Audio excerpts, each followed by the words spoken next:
Thank you. Okay, we are live. Okay, great. My name's Lisa Shanahan. I'm the chairman of the Common Council Ordinance Committee. This is our regular meeting. Today's April 20, 2021, and I am calling the meeting to order. I'm going to do a quick roll call. I guess if you can just raise your hand and I'll just acknowledge that you're here. David Hovelman is here. Dominique Johnson is here. Tom Keegan is here. Tom Livingston is here with his hand up. Vadim Roberts is here, and we're missing Manny Langella. And I, Lisa Shanahan, like I said, am here. We are going to have a public hearing today to discuss, and then we're going to vote on Chapter 7, General Provisions, Section 7-6, Definitions for Gender. Larry, do we have anybody here to make any public comment in our public hearing? We do. We have one person. Diane, if you unmute, you could speak. Thank you. Good evening. I wasn't going to speak tonight. I was going to wait till Tuesday, but I just wanted to say that I'm in favor of codifying Chapter 7, Article 1, Section 7-6, the definitions related to gender neutrality. And I wanted to thank Dominique Johnson and others that made this happen. I know that a lot of work went into it. I decided to speak tonight because I wanted to encourage council members to think outside the box in their committee work. And I wish that more citizens would visit you and observe you, and sometimes during committee work. That's so important in our society in Norwalk. There are two major issues that I'm interested in traditionally over the years. And that has to do with environmental management and health, but also gender equity. Those are the two umbrellas upon which I try to do my social justice work and my volunteer work in Norwalk over the years.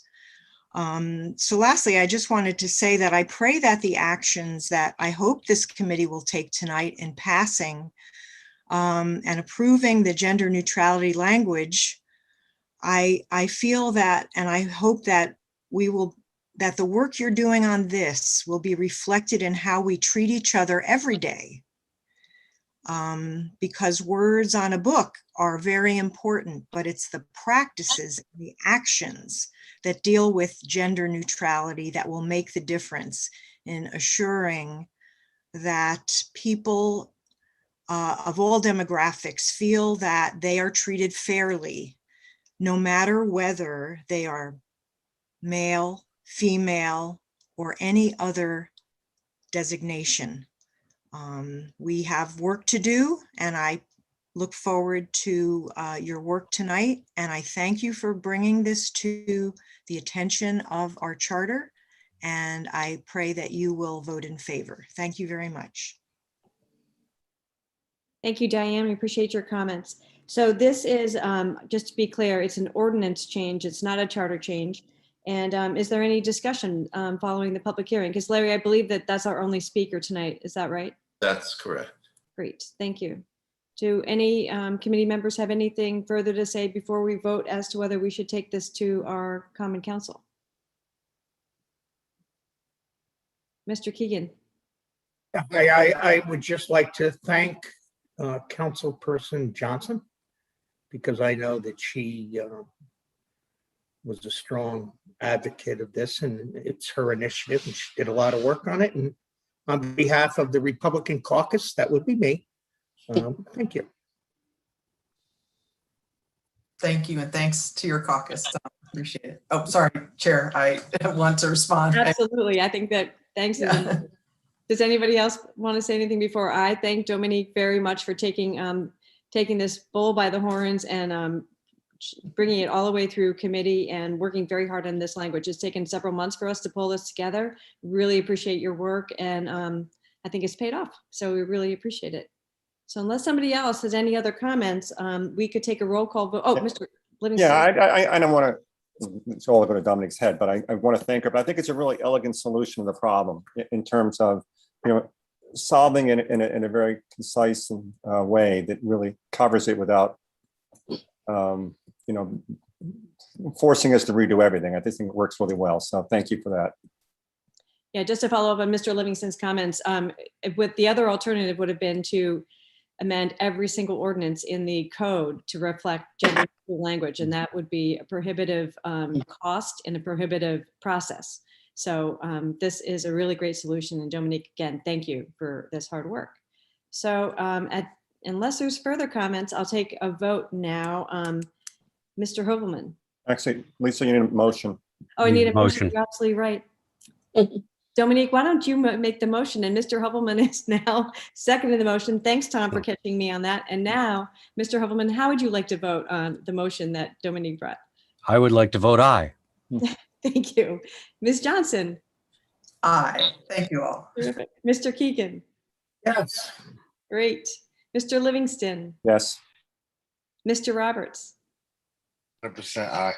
100%. And I'm the last alphabetically, and I too vote aye. So that passes unanimously, and we'll take the Chapter 7 General Provisions, Section 7-6, Definitions Gender, to Common Council at our next meeting. So thank you very much. Terrific work. We really appreciate it. The next thing we're going to do is the acceptance of minutes from our March 16th meeting. And I had a couple of changes, and I guess, Brian, it's always easiest if I just read them to you, right? So you can make the changes right away. Yeah, hold on. Let me just pull up the, I have to find the Word document. I had the gender section 7-6 up, and now I got to find. Thank you.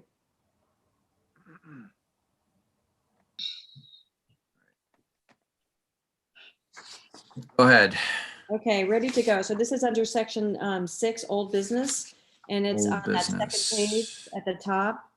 And Old business, got it. Yep. yeah, and so when you go to the next page, which it was the next page that it leads over to, in the second line, it says the first paragraph is, I'd like to change the word is to mirrors. The first paragraph mirrors the state statute language. You find it? Yeah, there's also an issue on the second page. It's under discuss and vote. And then the following line, it says like a 0, 7-6. Oh yeah, thanks for picking that up. I'm not sure what that is.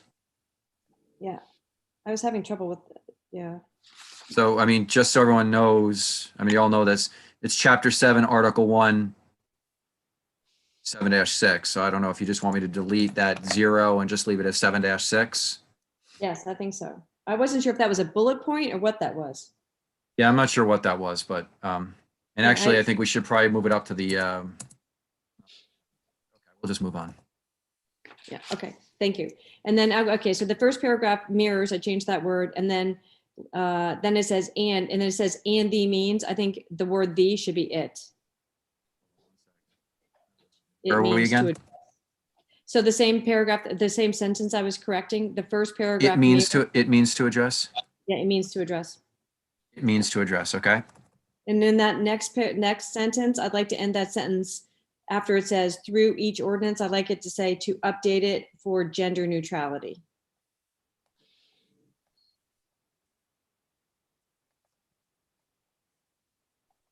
Done.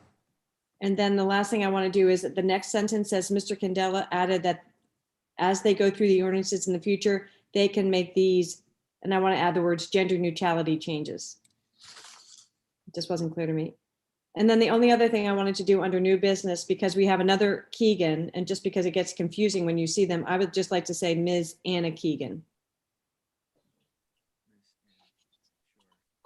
All right, and just so you can see here, well, Oh yeah, there's those zeros. on the minutes, it shows the zeros are back again. So I agree. think that they were trying to do bullet points. So let me just see if I can move it. Oh, nope, it's not going to do Yeah, it. Brian, that's the way I saw it as bullets. So Yeah, I read Yeah. it that way, but I'm just going to leave them alone because they're, Yeah. you know, they're all too hard. they're all separated. So yeah. Okay, and then the last change, I just can't help myself because I never can have like this without a that, you know. So in the second sentence underneath, where after the Anna Keegan change you made, I want to say she said this suggested amendment, and that's it for me. Does anybody else have changes while he's making that change to the minutes? Everybody else is good. Okay. So as Brian finishes that up, I'd take a motion to accept the minutes as amended. Thank you, Mr. Hoovelman. Thank you, Dominique, for seconding. All in favor? The vote is unanimous. Everybody's agreed to the Of those minutes as posted. amended. Okay, so now old business. We're going to move on to discuss and vote to taking Chapter 59A and Chapter 60 to a public hearing. So Dominic, I'm going to turn it over to you because you once again have had the laboring oar on this. Thank you, Chair, and you as Chair have been right there every step of the way. I appreciate your leadership and thank you all. We had some great conversations since we last talked. I want to thank Margaret Stewart for being here this evening, Fair Housing Officer in Norwalk, and there were a few things we needed to follow up with based on our conversation last time with Ms. Anna Keegan. And before her departure to the Housing Authority, when she was still the acting Fair Rent and Human Relations Director, I had a chance to get some feedback from her in answer to these questions about the potential loophole that we may need to address. I'm prepared to kind of explain some proposed changes to the draft that we see in our packet tonight based on that, as well as some conversation that I know we've had around making language uniform. So for example, it's been suggested that we should include familial status in section 60. It appears in 59, but we should also include it in 60. And if I have that correctly, and then also the term mental disorder is used in, I believe, is it in 60, but it is not in 59. Yes. I can try to share the screen and show. Well, if I This might could, there are be a couple easier. of places where the language is not identical, and then it goes to like things like commas. It goes like past and present versus present and past. And I Yeah, would just ask Brian if you can go through and just make sure it's actually identical. sure. And you're talking about the changes that 59A mirrors chapter 60 in terms of the proposed changes that we're making. Exactly. Yeah. Yep. Okay. And as a part of that, to make sure that familial status and mental disorder are included where they're not currently. So as I mentioned, mental disorder, or I guess if we use the language past or present or past, like Councilmember Livingston was saying, however we decide to use that phrasing, it should be in front of the term mental disorder in 59A. Where is that in 59A? I think it's in, I think it's actually in 60. Oh, it's in Yeah, 60. I apologize. It is in 60. It's in in both. 60. Okay. Yeah, I just think, Well- anytime you have statutes that purport to say the same thing but have different language, it always raises a question. And it's an unnecessary question. So we just make them consistent. Absolutely. So when we're taking a look at, I'm going to stop sharing the screen because I need to pull them both up here. I didn't work on these. I want to make sure I get this right.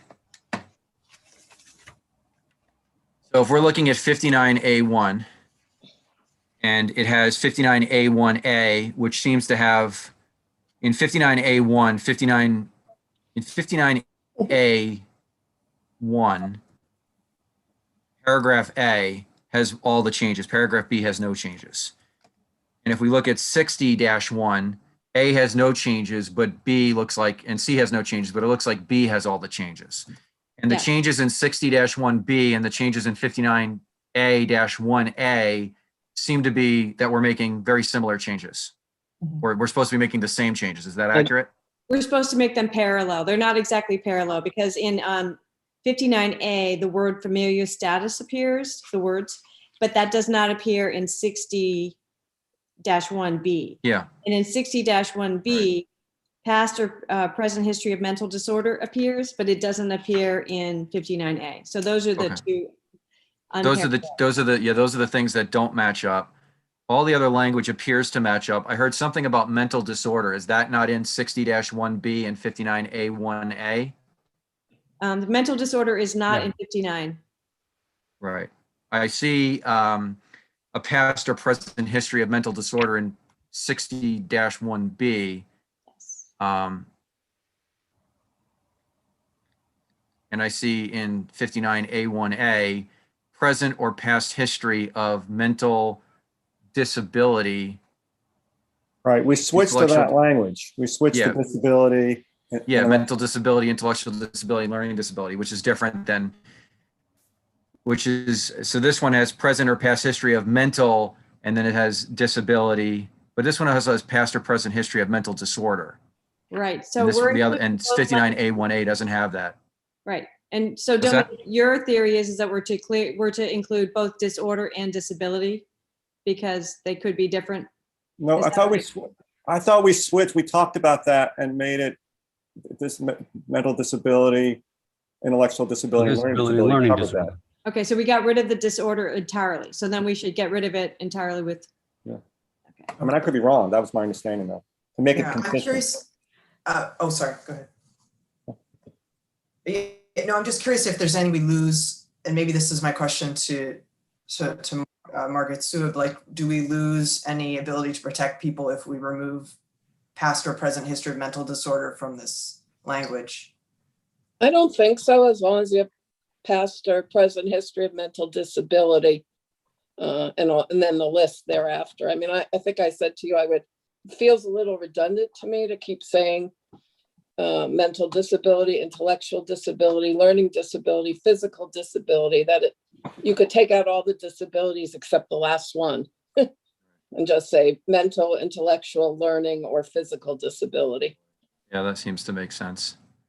It's clean. All right, so Actually, before you go there, let's just talk about that a little, because the physical disability has as the cause afterwards, including but not limited to blindness and deafness, which is, I think it relates to the physical disability, not the other disabilities. I certainly appreciate the benefits of shortening the words and get rid of disability where you can, but in this case, I'd probably just leave it in, just because of that parenthetical, so to speak, including but not limited. yeah, You can still do it with the other parts, but I don't know. So Tom, you're suggesting that we could say mental, intellectual, and learning disability, comma, physical, or you want to like say each of the disabilities? Well, that's Margaret's approach, and I think from a drafting standpoint, it certainly makes sense. But I thought about this when I was reading it, and I always like to shorten it. But in this case, I didn't want there to be any confusion. This is a long sentence. yeah. And that would, I don't know, I don't feel strongly about it, but certainly it shouldn't cover physical disability if we combine it. I'm okay with that. I mean, I think it may be an extra disability being repeated, but it's probably clearer. Yeah. The question I really have is mental disability and mental disorder, are they completely the same Venn diagram, or is there any way to think of it differently? I just want to make sure that there's not definitions out there that we're not aware of. Not that I know of. I think mental disorder was an old term, and in more modern times we talk about disabilities. Okay, so we can comfortably get rid of the language then. Instead of repeating the language, we could get rid of the language that says mental disorder. Just mental disorder. We still need past or present history Okay. of all the disabilities. Thank you. All right, so we'll strike that through. Just one quick question though. So we have that.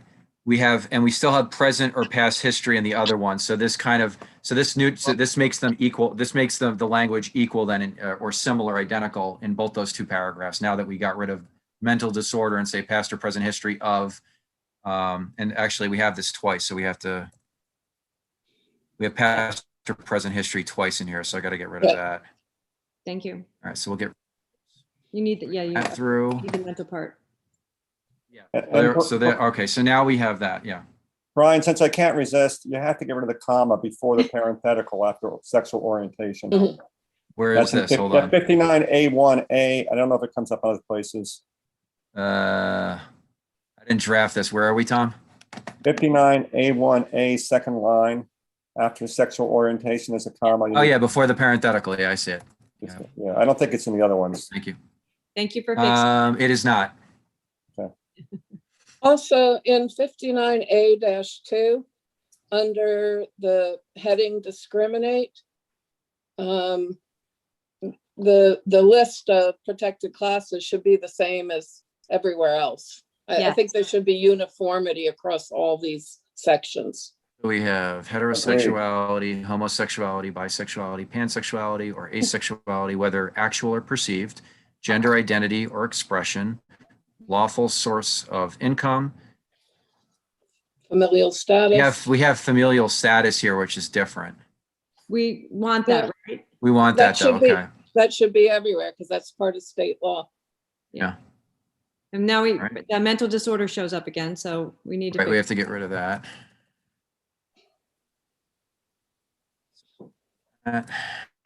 Strike that through. Present or past history of mental disability, intellectual disability, learning disability, physical disability, including but not limited to blindness or deafness and or status as a veteran, and includes segregation based upon any of the foregoing. Everything else looks like it's similar here. Thank you. And then we have, again, we have 60 dash 2. So again, we've got to work with the mental disorder language again. Right, we have to, so there's the present or past history of mental disorder, and then we just go straight into the past or present history of mental disability, intellectual disability, learning disability, physical disability, including but not limited to blindness or deafness, status as a veteran, and then it goes on. So And we'll I strike think that we're through. missing familial. We're missing familial status. I'm gonna have to go back and see where familial status. So we have familial status in 59A2, but I'm not certain that it exists in many of the other paragraphs where we made similar language. So if the committee wants me to add in familial status, just let me to do that, and I will automatically insert it into 59A1, 2, whatever, all the places where this language is, I can insert familial status if that's what the committee would like. Can I Right ask a after question? lawful source of income. Yep, that's where it belongs. I mean, I think It's it where was it an belongs. oversight that it was in some Yeah. of these and not in others. Right. But it comes from state law, so it's not really an option, if you know what I mean. Negotiable, It's- yeah. Tom, what was your question? No, I never mind. I got it. Right, so it goes right next to lawful source of income. I just have to locate that in each of the sections, and I can add that language in if that's what the committee wants. Which again, is state law, so. Yep. Tom, oh, I'm sorry, David, I see your hand. up. The question, we had a discussion the last time, and we were talking with Anna, Ms. Keegan, about the sexual orientation or romantic orientation.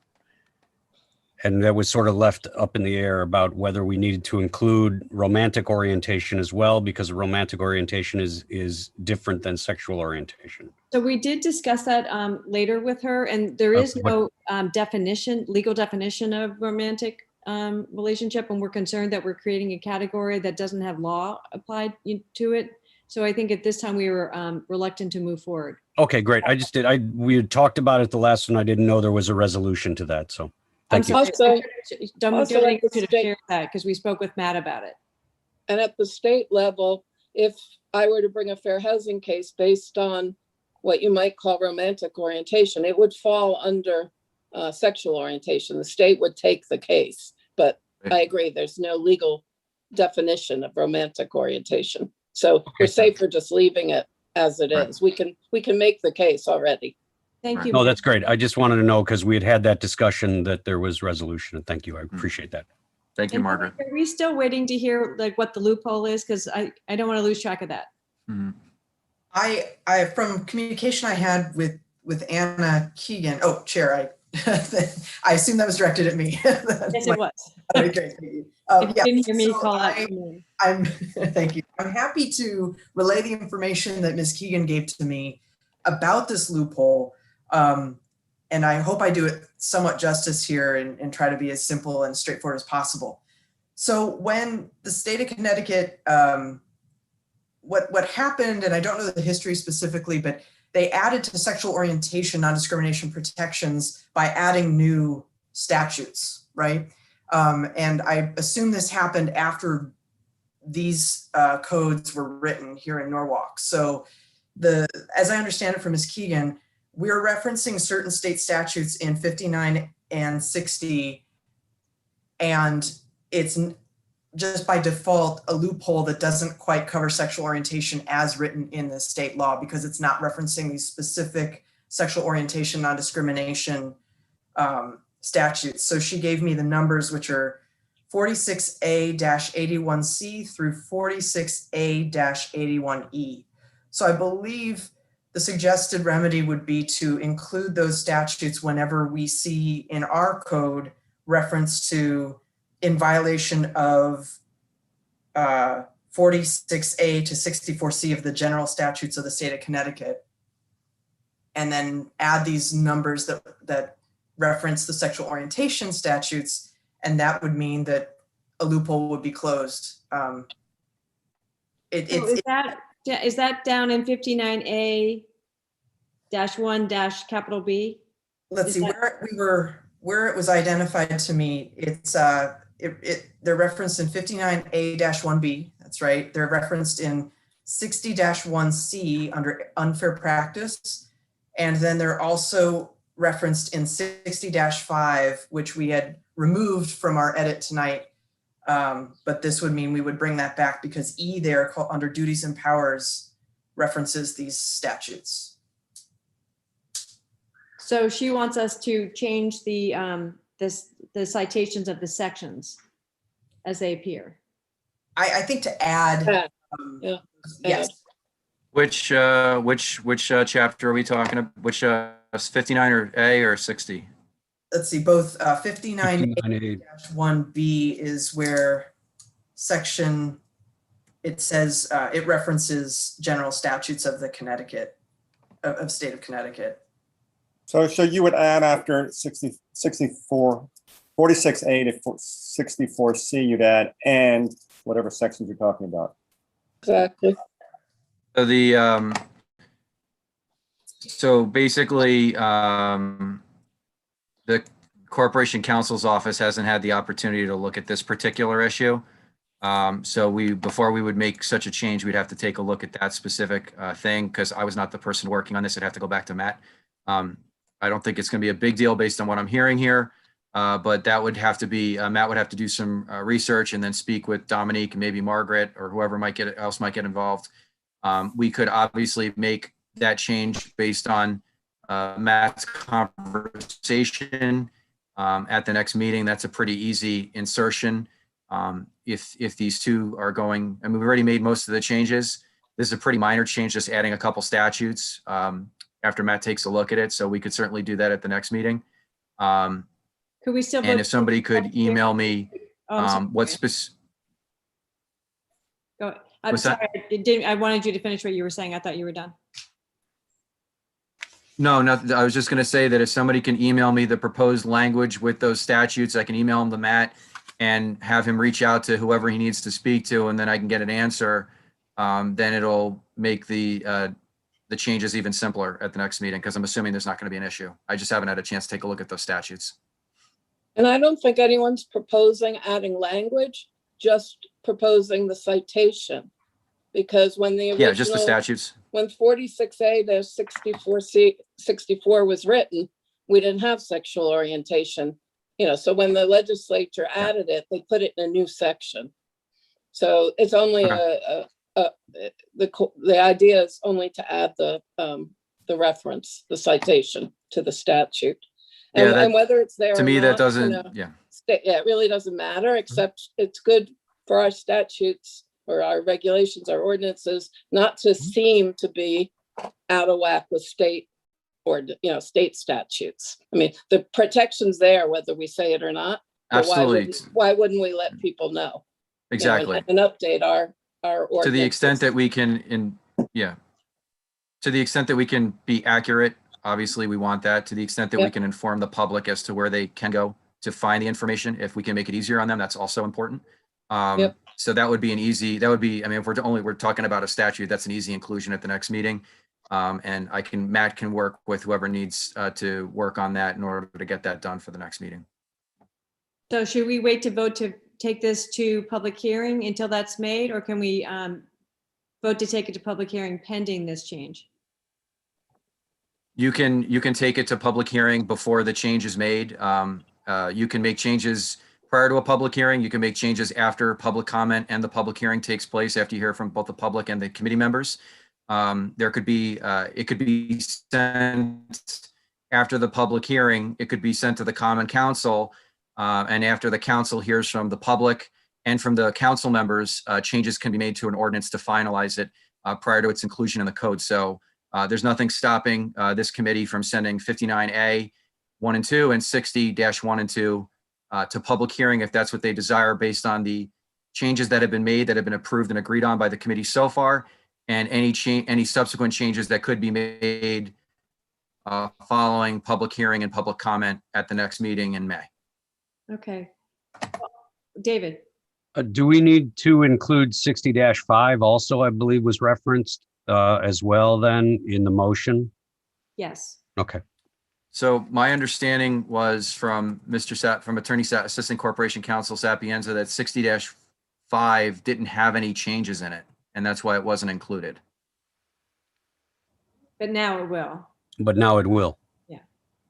Because Then it's, that- 60-5, I don't have it in front of me. Does 60-5 have, I believe it cites also.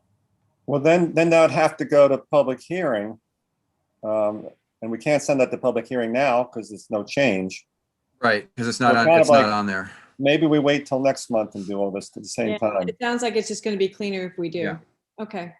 So let's go through another round of this amendment and then we'll take it from there. So Yeah, good. let me just pull up 60-5 real quick. I just want to Yeah, it's double check that. 60-5. It's -5E. Yeah, we had this on, we had 60-1, 60-2, and 60-5 on at the last meeting. And then I was advised that, and you're correct, there are statutes cited in there, including the one that you see in, I guess, 60-2. It was removed because there were no changes, but now that we're making changes to the statutes, potentially, we will include 60-5 at the next meeting. It's already been discussed, so it would go under, it would go back under old business with 60-1 and 60-2 because it was discussed at the March. Okay, great. So we'll do that next meeting. We'll discuss those last changes and we'll vote to take it to public hearing Okay. for our next meeting. Okay. Can certainly add that back in. Broderick has waited long enough, and our next item of business is discuss consumer fireworks sales permit process. So we're turning it over to you, sir. Okay, thank you Thank very you, much. Margaret.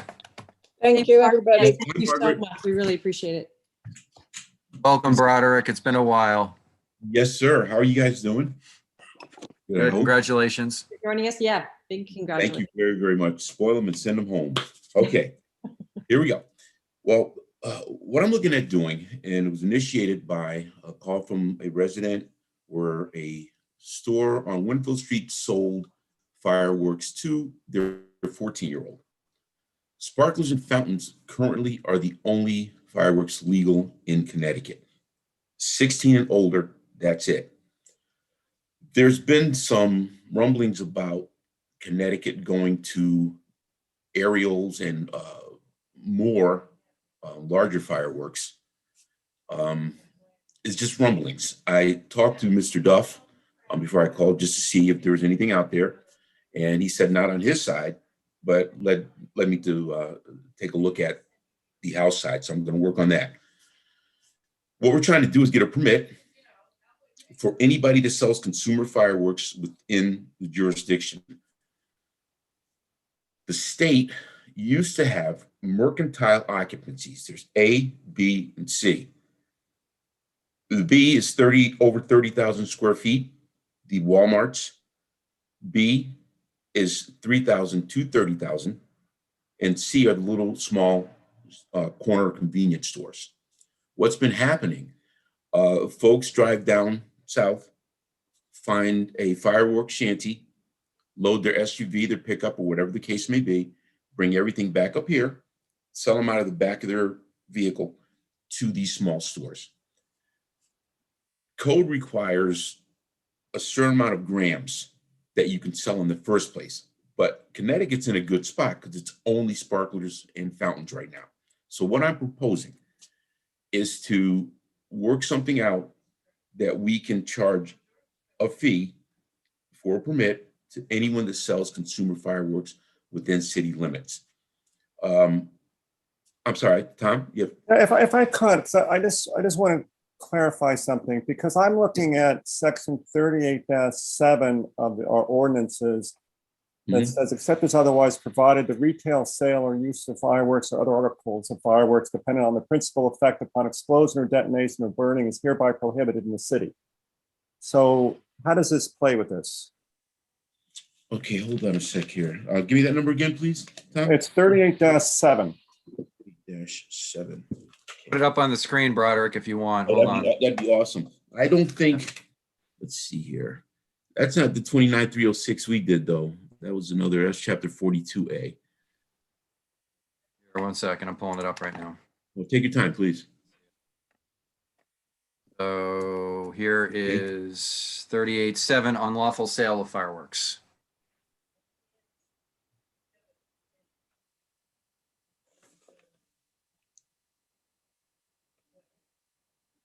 I don't think that's, it does say the retail sale of the use of firecrackers, which is, that's got to be changed to fireworks or other articles of fireworks. What's that last word? I can't see that. DEP? It's Dependent? dependent for their principal Dependent, okay. effect upon explosion or detonation or burning. No, Tom, I don't think that. What's this here? License for exhibitions? No, this is an exhibition in front of approximate audience. I mean, I read this and I don't think anybody can sell them now. Maybe sparklers. Yeah, but that's well, Walmart, Costco, they're legally selling fireworks. They have a display. Code requires them to have a minimum of 5 feet from the exits, portable water can, ready available. They can have storage on the sales floor, a certain amount in the stock room, and they have to have a container that's ventilated out back if they want to store more. So Brian, is this a case where state law has preempted us? So I have to take a look. I haven't had a chance to take a look at the statute until just a few minutes ago, a few moments ago. You are correct. You're correct to the extent that if the state says that it's legal to sell fireworks, the municipality can't tell them otherwise. So we'd have to take a look at 29-357, which was what Broderick provided. We'd have to take a look at that and see if the sale of fireworks and firecrackers is allowed. Broderick and I and the Ordinance Committee a couple years ago worked on getting the fire marshals into residences to inspect them and use the carrot and stick approach, where we basically told people the inspection is free if you're timely with the inspection. And if you're not, then you're going to be charged. And so that was the carrot and stick approach to get the marshals in because they were having a very difficult time getting into these buildings. I don't know if that's a similar situation here, if you can sell fireworks in Norwalk, because I haven't looked at it. If that's the case, then we would have to take a look not only at what we can do to help Broderick, but also do we need to employ a carrot and stick approach with these businesses that are selling the fireworks to allow the marshals to come in and give those businesses incentives to reach out to the marshals to set up the inspections in a timely fashion so that the marshals aren't chasing these people down because those inspections would be free as opposed to being charged if they're delinquent in their inspections. So that's another thing we could look at. Again, we have to take a look at this general statute first, though. That's a good catch. I think we can get to charging a fee because they've been selling these things for years. I've been in the division 13 years, and it's been like this for years. I could walk down onto Woodward Avenue, go into the store in June and buy 5 or 6 packages. So if 38-7 says you can't do it, can we just end it altogether? Mr. Keegan has a comment he'd like to share.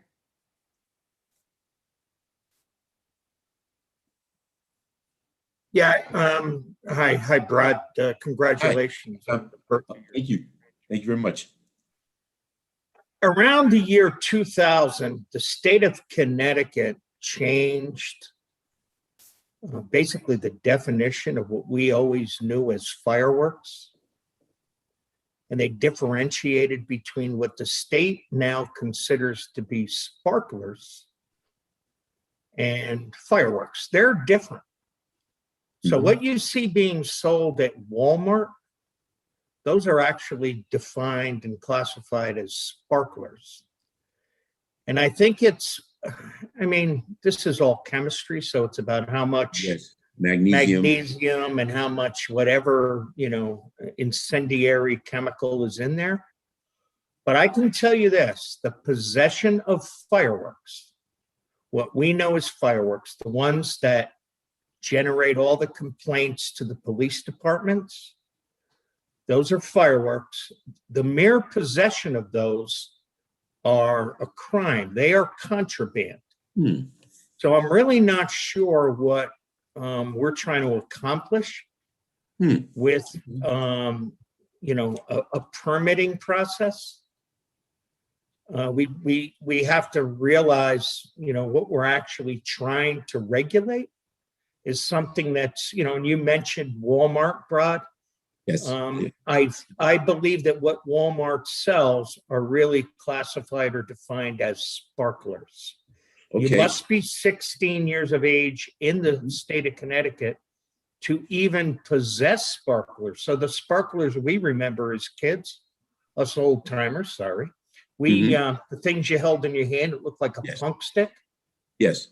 That's not what sparklers are anymore. These are the things that shoot, you know, the stuff that, you know, goes up in the air and makes, you know, colorful light. So that's basically all I want to say. Fireworks, again, if our issue, I think, with fireworks, and I appreciate the fire department's stance on this, but I think our issue is more about enforcing the state statutes related to the fireworks that actually annoy the heck out of people. So I was just taking a look at what Broderick provided, and he provided some really good information. And as you can see from the 2 pages here, it's 24 and 25, I believe, in the packet. It's from the town, maybe 23 as well. It's from the town of Stratford. And this looks like it's in 2020. And they're specifically citing to 29,357. They're correctly identifying, as Tom did, that you have to be at least 16 years old. And it's limited to sparklers and fountains, as Tom correctly indicated. Other explosives or aerial devices are not permitted in the state of Connecticut, and there's actually penalties under a specific section of the statute where somebody is failing to follow that. And then on page 25, Stratford has, on April 3, 2020, another identifying feature here.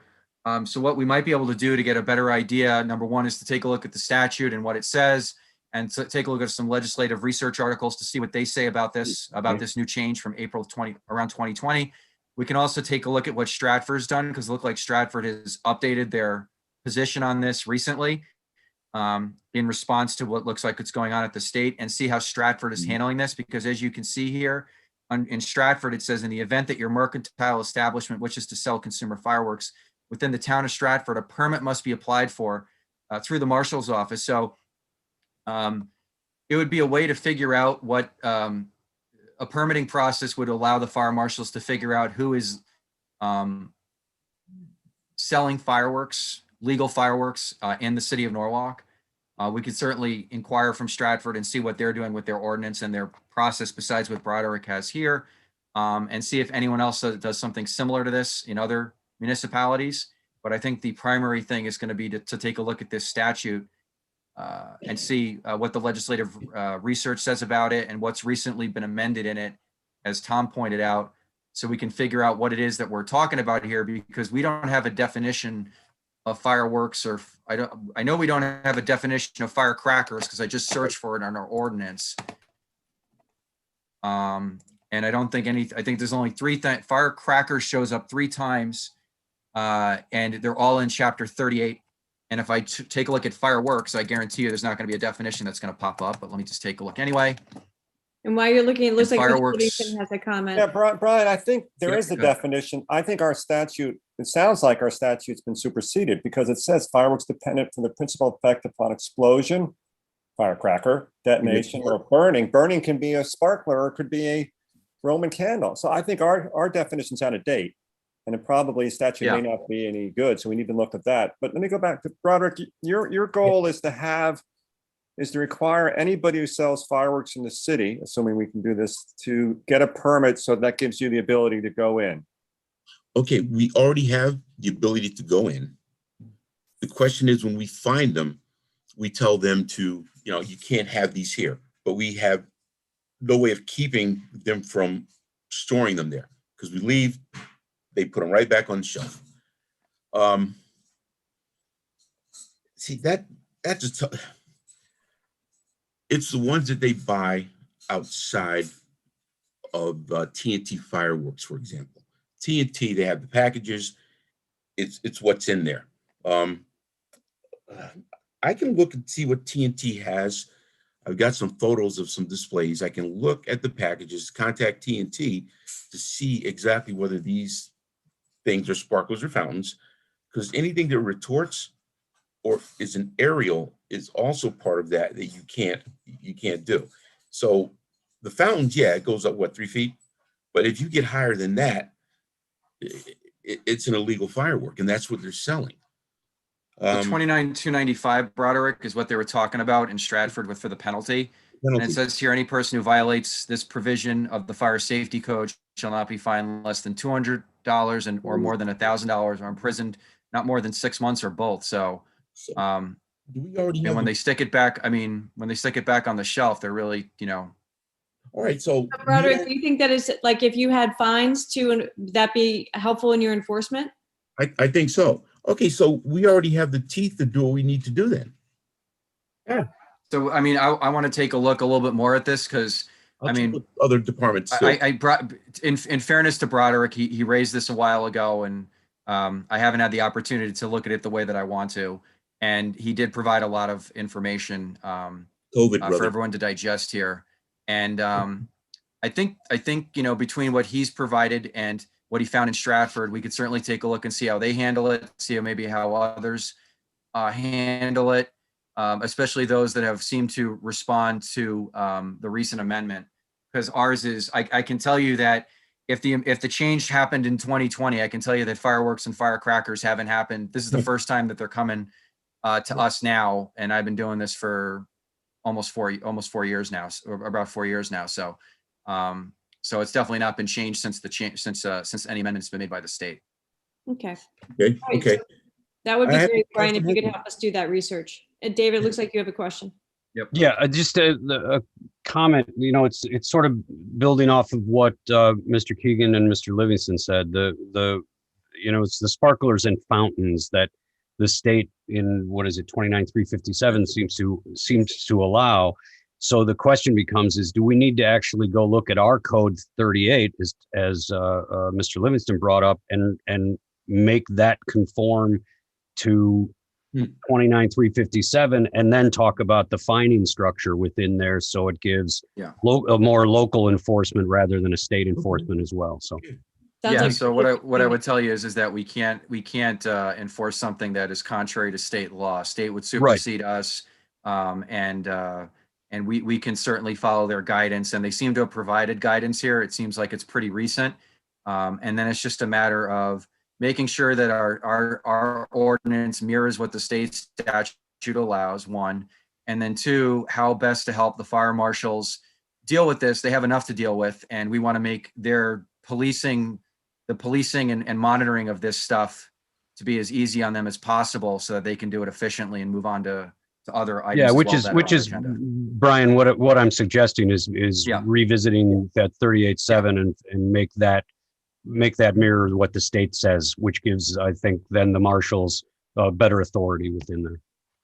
Yeah, and I will say that absolutely. And sorry, go ahead. I was just going to say that last year, certainly, I know that at least in our district, Tom and I got a lot of complaints about firework explosions and how disruptive it was. And we're getting close to the 4th of July, so this is going to be something that we're going to be hearing a lot about again. So my next question would be, though, what is the next step, the provisions for those who, go to South Carolina and come back with the big guns, so to speak, and how that, do we need to add or somehow create something within our ordinance to talk about the use of the illegal fireworks, the real firecrackers and the exploding and aerial stuff. You mean by private citizens who have purchased it Yes. in other states? Yes. How is I'm going to that? defer to Tom. I'll defer to Mr. Keegan on that one. Yeah. I think you're- Oh, as I said, those kinds of fireworks are contraband. They're illegal just to possess. So, Okay. I mean, I I'm don't, assuming that the Norwalk Police Department would have to be called and they could do whatever it is that they need to do criminally to deal with that. Mr. Livingston If they're in has- possession of. Yeah, I just gonna note that this goes another reason we need to amend the section, because 38.7 prohibits the use of these fireworks. So it's another Yeah. reason we have to revisit that. What I would say is when we're talking about the policy, just to give you guys an idea of what I was talking about. So this was 42A fire prevention talks about 42A7 and 42A8 talk about inspections by fire marshals. And you can see here in 42A7, it was describing the carrot and stick approach to try and assist the fire marshals to make their job a little bit easier. And it's also compliant with state statutes to try and get them into places. It might be a little bit different in this situation, but in terms of the carrot and stick approach, I wanted to reference what I was referring to, and it's 42A7 and 42A-7 and 42A-8. Tom would have been the only one. Tom Livingston would have been the only one that was here at that time. Yeah. So just so everyone could take a look and see how we try to get people to allow the fire marshals in to do their job by telling them it's free if you do it timely, and it's not free for the inspection if you're late, because basically the fire marshals were being ignored, and it was a liability, quite honestly, to the city. So we needed to do something about that. So that's just basically that's a little bit ways down. It's down the road, but I just wanted to let you know that that's where we were coming from when we were talking about that. 29306 there, it gives me a broad brush as fire marshal, authority having jurisdiction, whatever you want to call me, to say that's a hazard. But when I go to a private residence, like Lisa mentioned, my guys show up. The guy went down south. He's got boxes and boxes of stuff, and he's setting them off. All the neighbors are there too. We make them put them out and destroy them on the spot. Dump them in a bucket of water. So they've lost their money, but how do you can't keep going back. So do you arrest them, or do you give them a warning? How do you, a private citizen I'm talking, not a commercial property? Because I think we get more of that than, complaints about sales at these stores. So I think you guys give me some homework here. Well, I know last 4th of July was brutal. I had numerous neighbors. I had constituents calling the, dog owners, cat owners who, the animals were traumatized. It was one of the worst years I've experienced. A lot of that probably had to do with COVID, but Yeah. I don't know. I don't know how you police that, Broderick. Just as you said, you find them with it, you dump water on it, but they've got 8 more cases in the basement, and I don't know. We can't go into their homes. I know. I don't know. Some of the stuff, the Walmarts and these little bodegas. When I first got here, Glenn Iannacone, former fire marshal, we used to buy these fireworks to see what they could do, and they're definitely aerial. So right there, it ends up in somebody's gutter that didn't clean their leaves, 20 or 30 feet away. So I would just assume if we've got any teeth to stop it completely, I'm all in. I don't see how you can get there, especially with Tom's, speaking of the sparklers and fountains.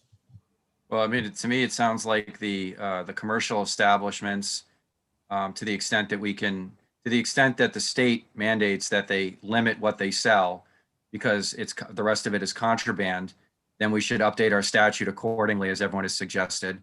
To the extent that we can provide a procedure and a permitting process for those who want to sell legal fireworks to assist the fire marshals. That's something for the committee to consider, but that's another part of this.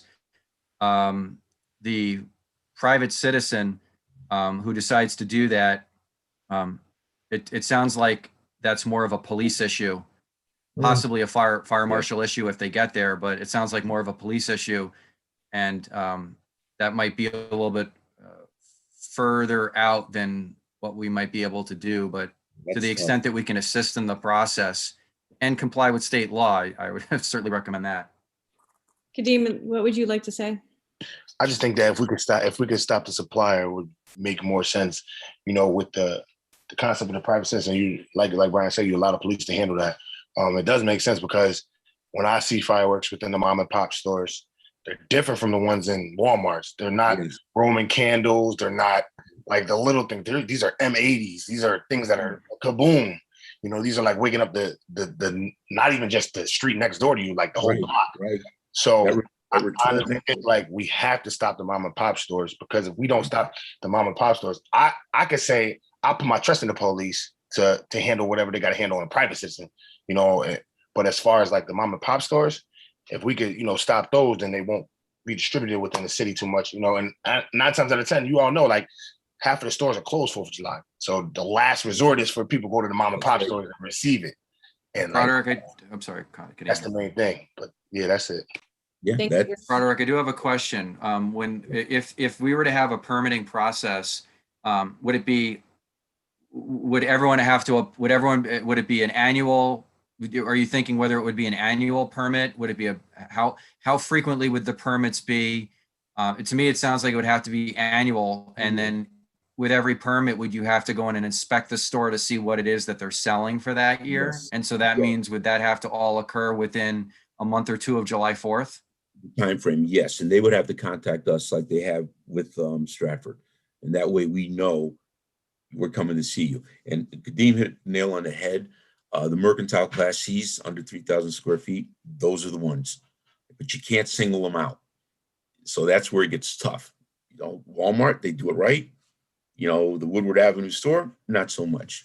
But yeah, Brian, I would say annual is the best bet. That way we get there every year and they don't forget about us. They tend to. So then my question is, if we're talking about a permitting process, obviously we want people to comply, and the mom and pop stores have had it pretty bad in COVID, I would imagine. No doubt. It certainly seems that way.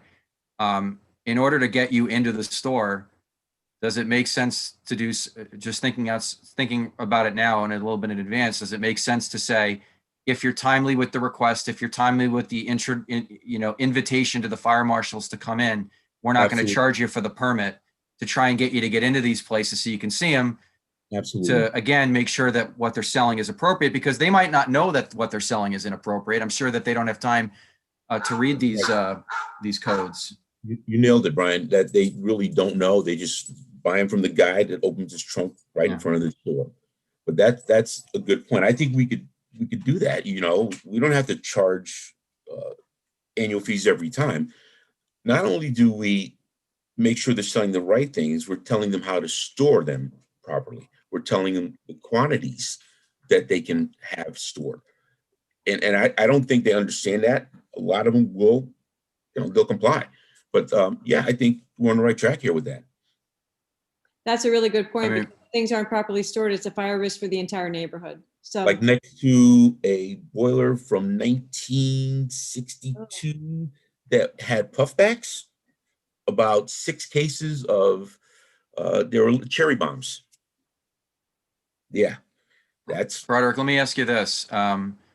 Do you, as a fire marshal for the city of Norwalk, have a legal responsibility to go in and inspect the stores that are legally selling fireworks?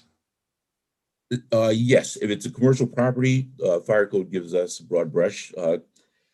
Connecticut Fire Safety Code So- covers all occupancies, except for Let me ask you this. Remember, I'm sorry, go ahead. except for 1 and 2 family dwellings, which is in 29305 in the chapter you just showed everyone. Right. We don't have. Right. So when we were talking about getting you in to inspect those places, one of the things that we raised with Tom and with the others that were on the committee at that time was that the city had liability, and we cited specifically to the Bridgeport Bridgeport Housing Authority, Williams versus Bridgeport Housing Authority case, Absolutely. where the marshal didn't go in and do their job pursuant to statute, and the place burned down and a couple people died, and they filed a lawsuit against the city. So I guess my question is, would the city have any responsibility or liability here if somebody is illegally storing fireworks or storing fireworks improperly, and we're not inspecting these places, and then their store burns down and there's apartments above that store, or there's housing next to the store and there's property damage or someone might die or get injured, would we have, I'm assuming that if we have a responsibility to investigate and inspect, then we might have some liability in that situation as well. Absolutely. And here's how it's played out. I think I mentioned that the state decided any store selling consumer fireworks becomes annual inspections, not every 3 years. So if you look around Norwalk, you've got easy 1,000 of these stores. They're all over the place. Okay. I'm just looking at the tax assessor's information.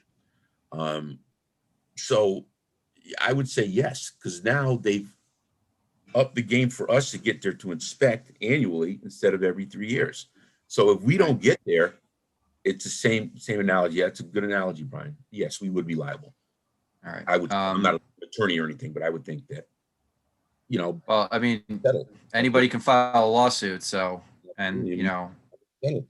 I mean, there hasn't been a lawsuit on this, but that doesn't mean that there isn't responsibility. And again, we want to take a look at what that state statute says. And if there's other municipalities that are enacting ordinances and providing the ability of the fire marshal to inspect and provide the commercial businesses with the incentive to allow them to inspect so that they're not wasting their time writing letters and having being ignored. And then it's probably in everyone's best interest. Would it be because we don't want to say that we failed to do something. Right, and that's I could see that happening. I mean, you have no control over it. At least with something in place, whether it's what we already have or something new, we can educate them, tell them how to use it, tell them how to store it. You know, we can even look at packages. I encourage you to take a look at a package and see if you can find the weight of the package, because they've got all these fireworks in there. You pick it up, you look around, okay, what's the weight? And that matters. So next steps, Brian, is there a chance that we can have somebody from the legal department? I'm worried that it might not be you, given the current circumstances, to help us move this forward, because it does sound as though it needs some attention. So I think what we need to do is, and it might be me, I don't know, we'll see. It'll be somebody. We need to take a look at the state statutes, the two that have been cited by Broderick. We need to take a look at whether there's any legislative research on this, because that typically will speed up the analysis and the process. We can take a look and see whether other cities besides Stratford have enacted new ordinances based on this and their permitting process. I know that when we did the last one with the inspection of the residences, it did help to get at least some examples. It kind of sped the process along with the permitting and the law and the ordinance itself. But I don't think this is going to be in 42A. I agree with Tom and David. I think it needs to go into 38, the section that actually discusses fireworks and firecrackers. And we'll either have to, we're going to have to amend the sections that are in there, and we might have to add some sections in order to get through the entire process if that's what's mandated by the state. So we can certainly start the process. I think it might be multiple sessions to get this done, but we can at least start the process and come back with some progress by the next meeting. That certainly should be. I think we should do that. And I think one other thing we should put on our list is the definition, because it sounds as though our definition of fireworks is inaccurate. Anything else? We could take a look and see if the state I'm sure the state probably has some definition. If they updated it, I'm sure they're going to have an updated definition of this. Yeah, that'd be great. If there's other thoughts that people have, speak up now. Otherwise, we'll send Brian on his way, and we'll get. Brian, I'm happy to work with you on doing some of this work. Brian, that's fine. I can send anyone who's interested in the stuff that I find. I can certainly send it to them so they can read up on it. Yeah. Yeah. Brian, everybody seems interested, so that's good. I guess the committee that works together stays together. Working together. All right. So, any other new business that is not listed on the agenda? Hearing none. Can I have a motion to adjourn? Mr. Roberts, fast up there. Mr. Keegan, everybody's ready to go. So anyways, thank you, everybody. Again, Dominique, thank you for taking laboring oar on most of the work tonight. And thank you, Dominique. Thanks for joining. Way to go, Dominique.